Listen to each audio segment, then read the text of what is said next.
Welcome into the Hyundai Studios here for STO Fantasy Playbook. I'm Will Ewick, joined alongside Ryan Cavanaugh. We had such a great reaction to our waiver wire video segment last week. We decided we'll do it again, and we did such a good job, if I can give myself a pat on the back. So let's get right into it. We start with our quarterbacks pickups for this week. And Ryan, a couple of injuries again. A couple guys got in. They looked good.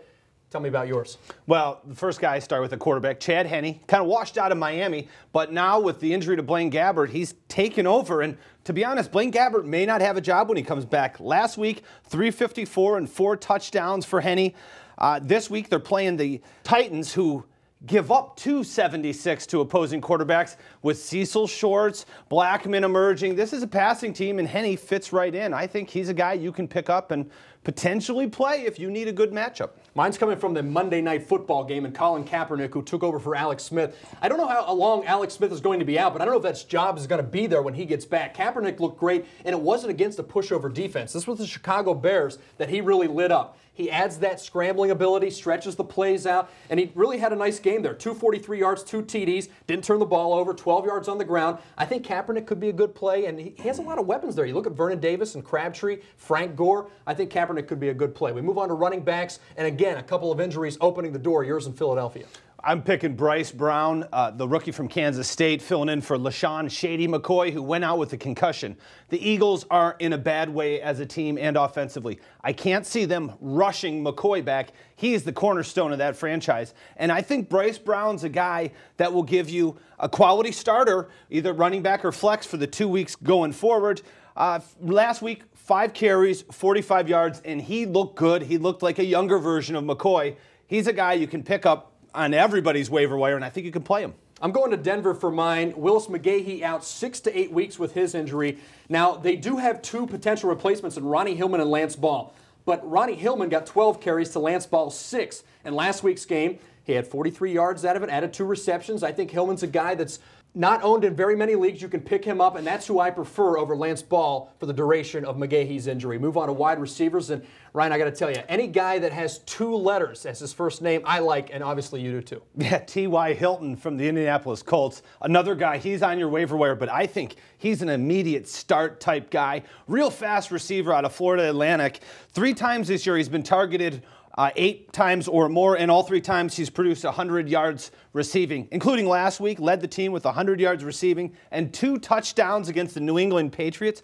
Throw in the fact that Donnie Avery left the game on Sunday with a concussion. That's going to increase the targets and increase the production for T.Y. Hilton. I'm going to revisit what you were saying about Chad Henne. Henne came in and just really injected some life into this Jacksonville offense, and in particular, Justin Blackman, who had 7 receptions for 236 yards and a touchdown. Blackman was this rookie that people picked up expecting the A.J. Green type season from last year, and they really didn't get it thus far. But as long as Henne is taking the snaps in Jacksonville, I think that's really going to add to Blackman's value, and I look to pick him up. We move on to the tight end scene, which, as we've talked about a couple of different times, has really been all over the board. Some great plays, followed by some goose eggs afterwards, and even the resurgence of an old friend for you. Yeah, and that's Dallas Clark. For veterans of fantasy football, you have at one point or another owned or been beaten by Dallas Clark. Well, he's back after taking a year off. He's scored touchdowns in both of the last 2 weeks, and 3 touchdowns in the last 5 weeks. He was targeted 11 times last week by Josh Freeman, and the pass-happy Tampa Bay Bucks are going to continue to go to Dallas Clark, and he, as he has been through his entire career, is a red zone threat. You need a tight end. I think Dallas Clark's an option for you. And I just got to say, you say pass-happy Tampa Bay Bucks. I want to remind you, I said sell high on Doug Martin. I'm going to look at my tight end here, Ben Watson. You talked about Scott Chandler and the Bills and him being a red zone target for Ryan Fitzpatrick in Buffalo. Well, that's what Ben Watson is here in Cleveland. He doesn't get a lot of looks all game, but when it's in the red zone, if it's not Cameron on the slant at the corner of the end zone, it's Watson taking across the middle from the 10, 15, 20-yard line. He had 2 touchdowns last week, had 4 receptions total for 47 yards. He's constantly targeted by Brandon Weeden in this offense in the red zone, and I think that's something that we see continue as the Browns move forward. We move on to defenses now, and a defense that a lot of people were high on, but they dropped because of a bye and a bad matchup they thought against Atlanta should be on the waiver wire. Yeah, that's the Arizona Cardinals. Going into the Falcons game, Matt Ryan threw 7 interceptions in his first 9 games. The Cardinals intercepted him 5 times. Add in 28 sacks, 8 fumble recoveries, and a total of 14 interceptions on the season. That's a defense that's producing some numbers. As you see on the screen, they get St. Louis next week. That means Sam Bradford, who averages almost an interception a game, I look for those interception numbers to continue to climb for the Arizona Cardinals. I'm going to continue to show love to the Cleveland Browns. 10 interceptions, 7 fumble recoveries, 2 TDs, 27 sacks on the year. Next up is the Pittsburgh Steelers. This isn't Ben Roethlisberger's Steelers. This isn't even Byron Leftwich's Steelers. This is 37-year-old, about to be 38 in 2 weeks, Charlie Batch, Pittsburgh Steelers.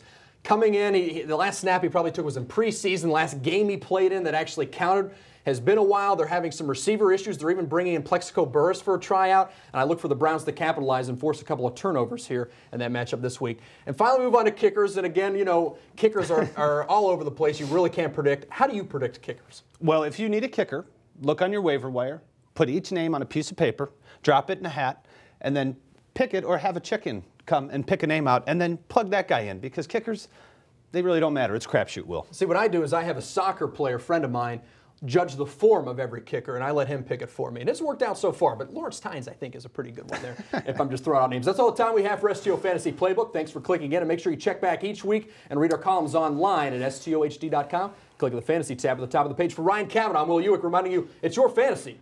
We just happen to be in it.